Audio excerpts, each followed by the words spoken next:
ねえバイス、この人たち誰？ Assalamualaikum warahmatullahi wabarakatuh. Salam sejahtera, salam damai semuanya. Selamat datang kembali di The One and Only AQ Media. Sebelumnya biar kalian gak ketinggalan seputar kita-kita, kalian bisa banget melipir ke akun Instagramnya Om Hige di @resnayusa. Terus ada akun Instagramnya AQ Media di @AQ-Media, dan akun Instagramnya Om Herdi di @herdianyadi. Hai, apa kabar kalian semua? Balik lagi di konten mengomentari Kamen Rider Revised episode ke-47 dan 48. Om, kenapa bahasnya telat sih? Bukan berarti kita males juga ya guys, tapi kita bingung mau bahas apa. Sejujur itu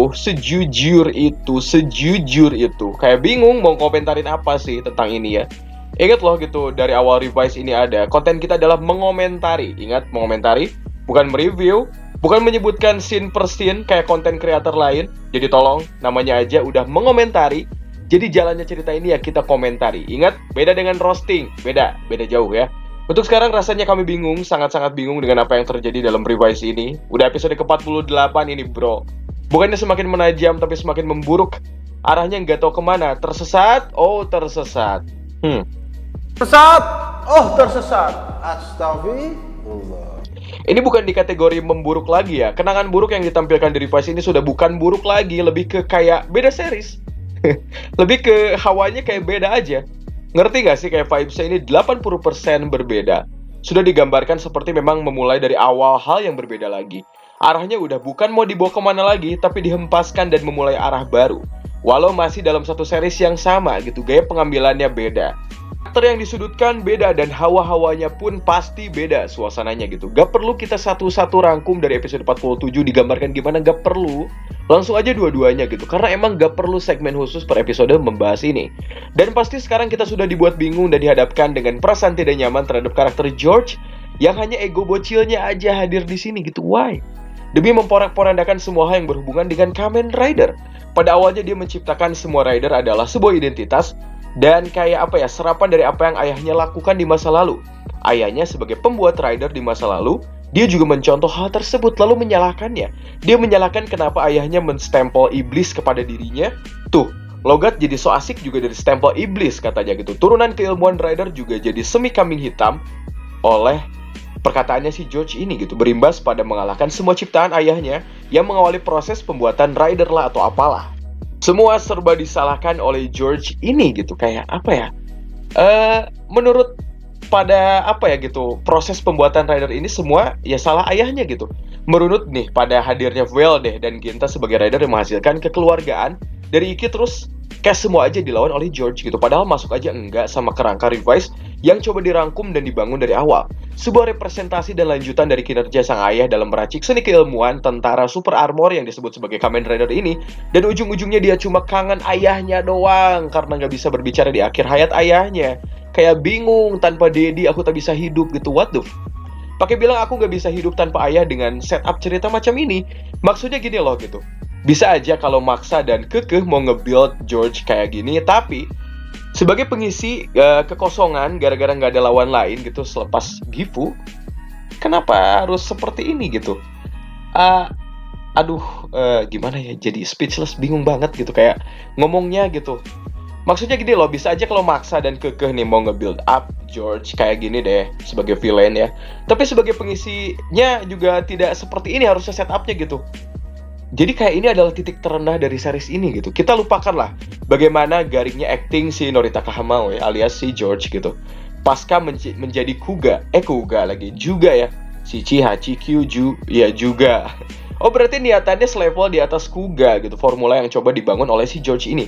Dia di sana aneh banget gitu, melotot, menggertak gitu, sok-sok tajam kayak cringe gitu, nggak ada serem-seremnya apa sekali gitu, kaku gitu.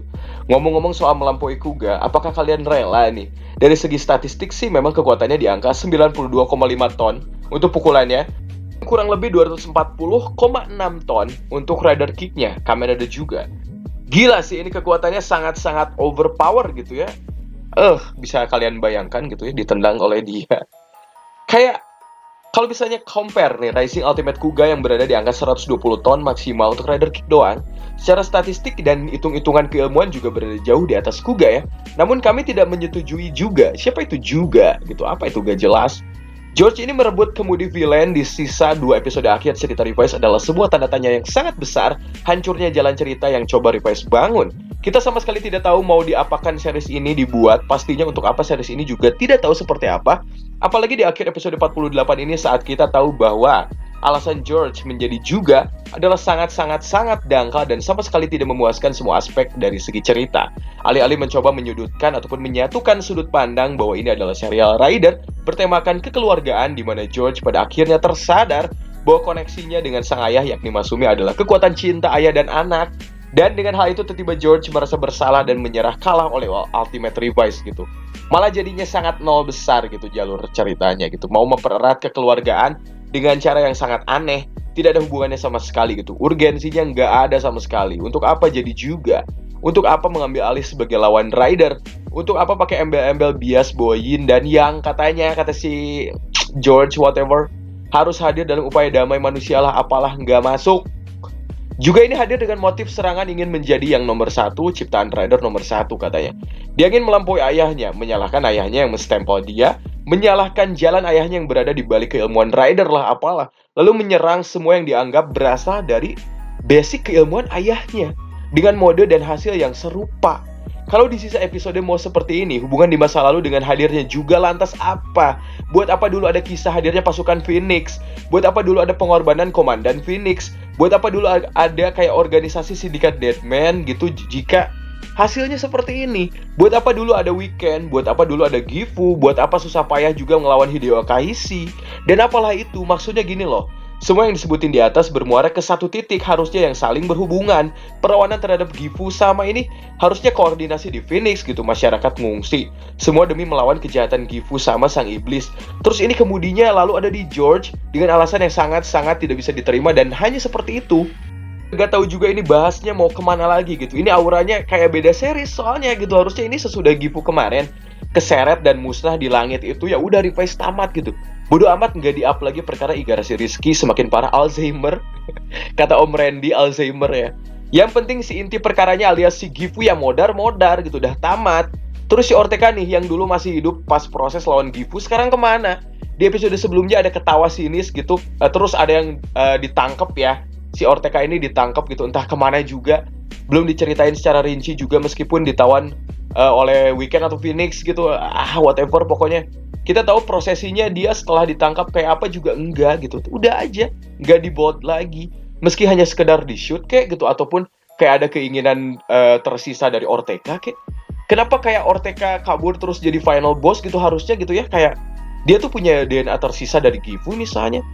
Terus nih hal semacam ini gitu kayak apa ya di episode 48 ini menit 6:41 ya. Di sana Sakura dan Daiji ini ngejenguk ya Hana dan juga Tamaki di rumah sakit ya. Kita pindahlah ke sini. Ini hawa-hawanya kayak beda series deh. Coba kalian lihat. Dan kayak emang mereka itu bukan sedang memainkan role masing-masing di Revice sebelumnya.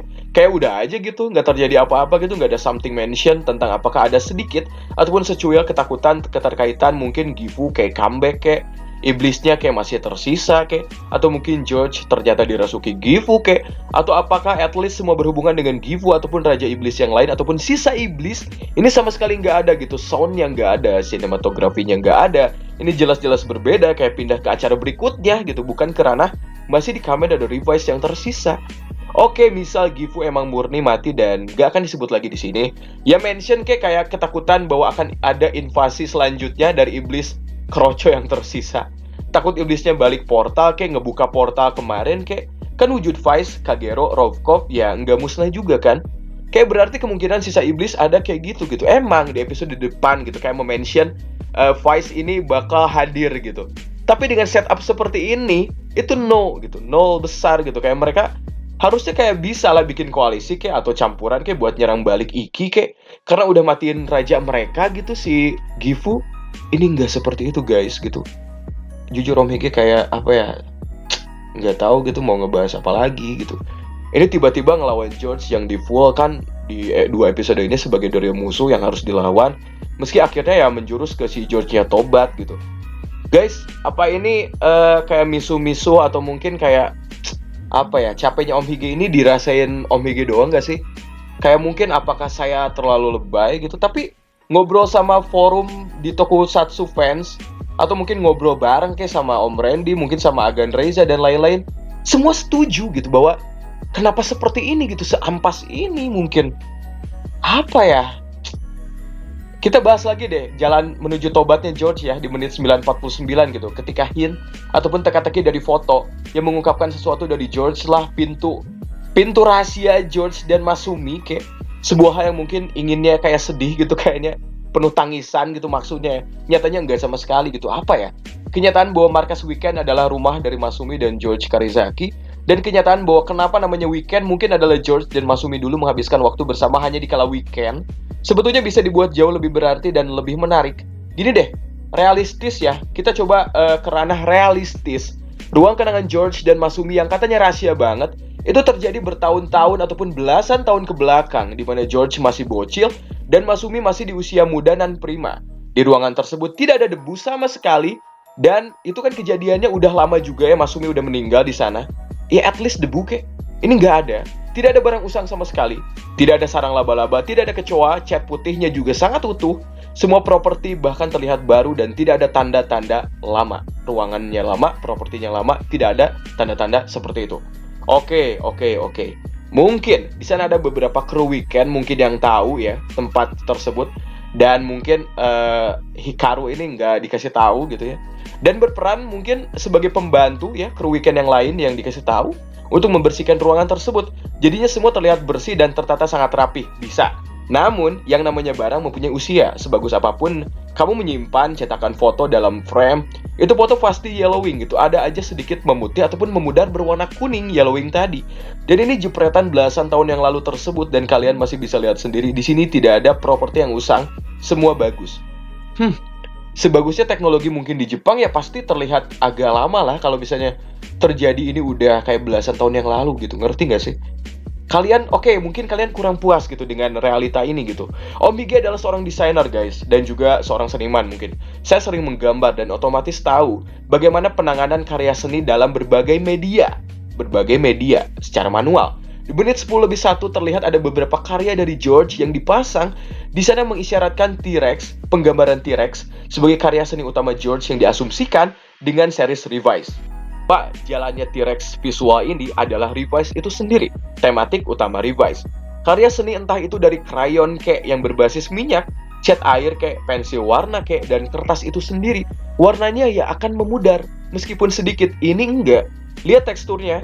Itu hanya kertas gitu, tidak dilapisi oleh mungkin ditambah lagi ya oleh pilox clear kayak untuk agar warnanya bisa lebih lama bertahun-tahun kayak. Semua properti di sini terlihat sangat baru. Sekali lagi sangat baru. Foto George kecil terlihat kayak seperti hasil cetakan di tahun 2010, 11, 12, 13. At least pokoknya tidak menggambarkan itu terjadi 2000-an awal gitu, bahkan mungkin 90-an akhir saat George lahir mungkin kecil juga. Oke, kita main fair gitu Om Hige. Kau lihatlah Om Hige, menit 24:4 ini karyanya Karizaki itu, T-Rex Pink ini dipakai sebagai media tobat oleh penyampaian Hiromi itu terlihat udah menguning loh Om Hige. Terlihat agak usang gitu. Lu jangan cari kesalahannya mulu Om Hige gitu. Oke, minimal mungkin penggambaran properti sebelumnya dibuat seusang ini. Bisa. Oke, sebelumnya. Bisa, minimal ya. Namun ini pun tidak menggambarkan kesan penuh terhadap hal yang seharusnya terlihat dalam barang kenangan masa lalu. Sudahlah, kayak bingung juga pengen ngomong apa lagi. Om, ini kan series doang Om, kenapa kamu komentari sejauh ini bla bla bla. Hey, ini forum ya. Ya maksudnya selain Om Higi sebagai content creator dan membahas semuanya gitu, ini agar forum ini semakin hidup loh. Maksudnya kita tuh kecintaan kita terhadap Kamen Rider gitu. Om Higi belum mau ngobrolin ya perkara Iki, Alzheimer ataupun hilang ingatan. Shout out to Om Randy ya, Retro Ren, ngasih ide Iki Alzheimer. Ya memang kita tahu ya hilang ingatan, cuma ya agak lucu aja gitu di bot sebagai Alzheimer dengan Igarashi Rizky gitu. Nanti pengennya gitu roasting si Iki nih bareng Agan Reza, Om Randy, Om Bayu, dan mungkin Om Syarif juga. Nanti next episode tiba-tiba Vice jahat juga kita akan bahas juga. Akan lebih bagus bila mengulang kayak perspektif sih, bahwa Gifu sebetulnya masih hidup deh dan ada dalam benaknya si Vice sih. Nanti juga ada Kamen Rider Deathstream juga. Dan si Rizky makin parah hilang ingatannya gitu, mungkin ya susah henshin dan lain-lain. Malah ngekos bareng Vice dengan tema yang menggelikan gitu, kedekatan mereka kayak geli. Entah kenapa gitu tidak manly sama sekali. Aneh banget. Mereka berdua saling bertarung gitu, entah ini cuma siasat Vice juga sih. Agar dimatiin Iki bisa jadi gitu ya, jadi Iki kayak apa ya, kesal sama si Vice dan malah membunuh Vice mungkin. Dan Iki kehidupannya kembali normal, Iki jadi kontrak sama Vice-nya hilang, bisa jadi juga. Entahlah. Menurut kalian gimana ya? Wassalamualaikum warahmatullahi wabarakatuh. Oke.